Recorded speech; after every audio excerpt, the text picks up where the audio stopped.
balik lagi di channel aku, Reta Pramesti.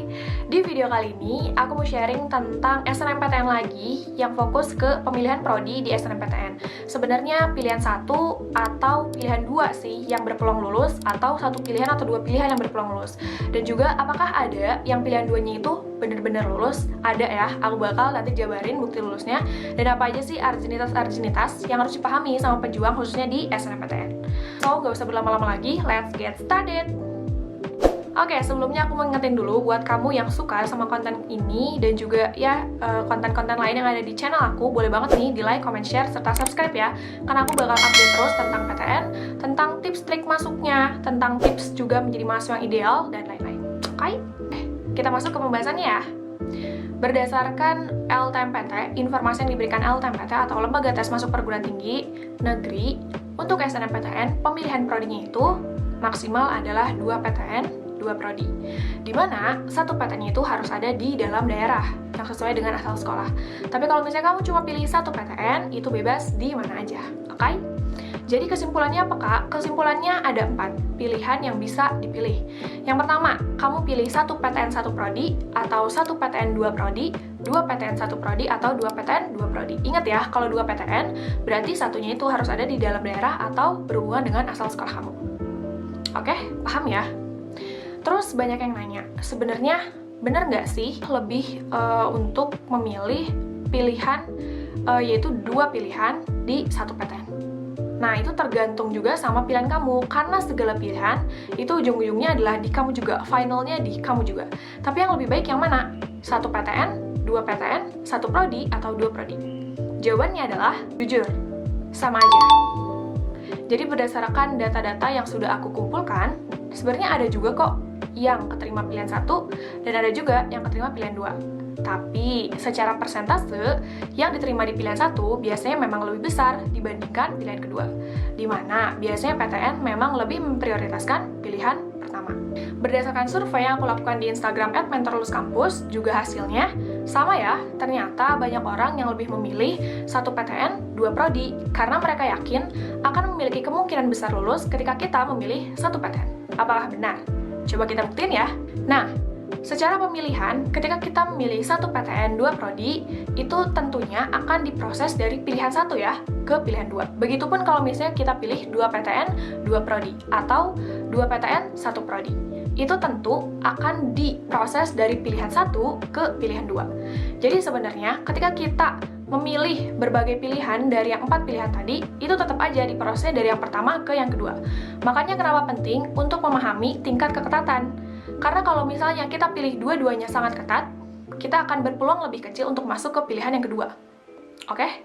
Tapi kalau misalnya kita dengan strategi yang matang, kita pilih pilihan 1 dengan keketatan yang misalnya sangat tinggi, pilihan kedua yang lebih rendah atau mungkin rendah, itu kemungkinan bisa masuk. Apalagi kalau misalnya nilai kita dan faktor kita itu menunjang.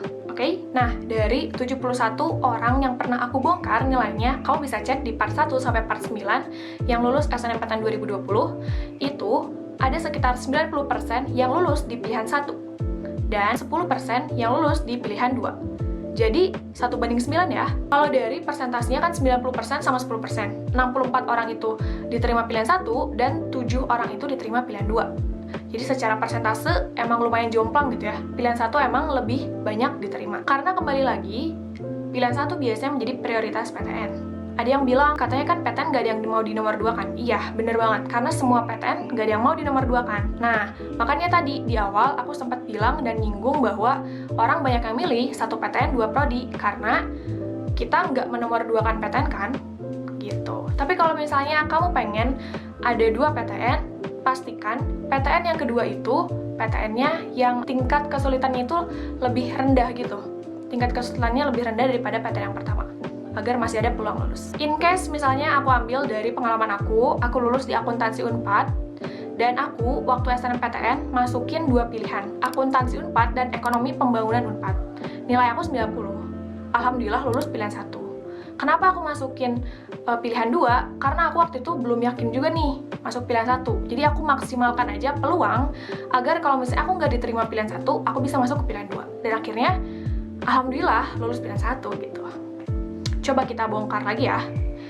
Ini in case yang lulus pilihan 2. Dia tuh milih pendidikan fisika UPI sama pendidikan bahasa Jerman UPI. Dia lulusnya di pendidikan bahasa Jerman UPI. Padahal dia dari Saintek, jadi linjur ya. Pilihan 1 Saintek, pilihan 2 Sosum. Dia nggak menomorduakan PTN, jadi cuma 1 PTN, yaitu UPI. Yang kedua, di sini adalah orang yang memasukkan psikologi UNS dan pendidikan luar biasa UNS. Dengan nilai 84,9 dan dia juga dari Saintek, dia akhirnya lulus di pendidikan luar biasa UNS. Dia nggak keterima di pilihan 1 UNS yang psikologi, tapi masuk ke pendidikan luar biasa UNS. So, apa yang bisa kamu simpulkan?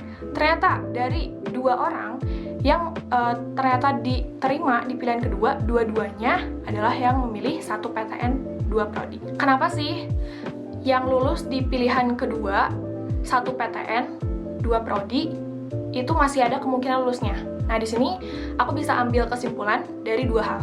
Yang pertama, movement datanya lebih cepat.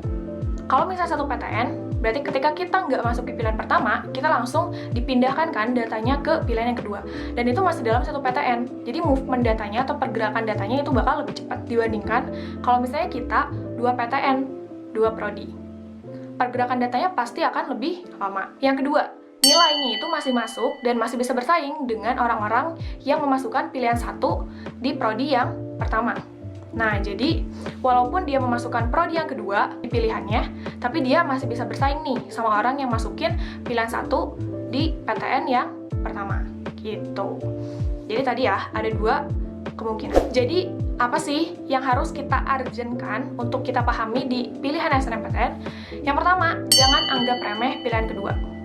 Jadi, kita kan dikasih kesempatan tuh untuk milih 2 pilihan maksimal. Ya udah pakai aja pilihan keduanya. Tapi jangan sampai asal-asalan, karena kalau misalnya kamu nggak diterima pilihan 1, misalnya kamu emang rezekinya di pilihan 2, dan misalnya nggak diterima, itu bakal berpengaruh kan sama tahun adik kelas kamu. Jadi pastikan pilihan kedua tuh yang emang kamu suka juga, tapi di bawah pilihan yang pertama gitu. Yang kedua, mengosongi pilihan kedua. Nah, ini juga sebenarnya opsional ya. Kalau misalnya kamu benar-benar yakin dengan 1 PTN 1 prodi, silakan aja. Tapi sih aku lebih menyarankan berdasarkan tadi gitu ya, data-data yang sudah aku bongkar, mending diisi aja. Misalnya ya 1 PTN 2 prodi gitu. Tapi masih sesuai dengan minat kamu. Karena misalnya kamu fanatik banget sama FK, pengennya ke FKUI, terus kamu dari Sumatera. Nah, kamu kosongin misalnya pilihan keduanya. Kalau menurut aku sih, lebih bisa ditunjang kalau misalnya kamu masukin juga FK Unimed atau FK USU. Kenapa? Karena kalau misalnya kamu nggak lulus pilihan 1, kamu masih bisa masuk ke FK ya, walaupun univnya berbeda. Tapi kan kamu bisa menggapai juga mimpi kamu kan di FK-nya. So, kesimpulannya apa? Pilihan ada di tangan kamu. Mau 1 PTN, 2 PTN, itu sebenarnya sama aja. Yang penting, aku titip pesan, kamu harus pekain dan kepoin banget pilihan-pilihan kamu. Mulai dari daya tampung, peminat, alumni, indeks sekolah, nilainya yang biasanya masuk, itu berapa.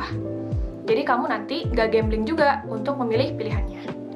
1 PTN 1 prodi, kalau misalnya kamu yakin banget, gak apa-apa. 1 PTN 2 prodi, kamu harus mengurutkan pilihan 2-nya pasti lebih rendah daripada pilihan 1. 2 PTN 1 prodi juga gak apa-apa, asalkan prodinya itu benar-benar memang kamu suka banget.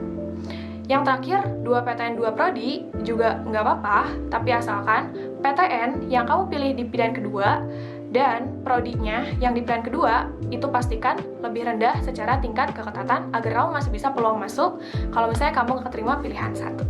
Oke? So, gitu aja dari aku. Semoga memberikan pencerahan lebih apakah kamu memilih 1 pilihan atau 2 pilihan. Kalau misalnya kamu punya saran konten lain, tinggal komen aja ya di bawah. Thank you for watching and bye-bye. See you!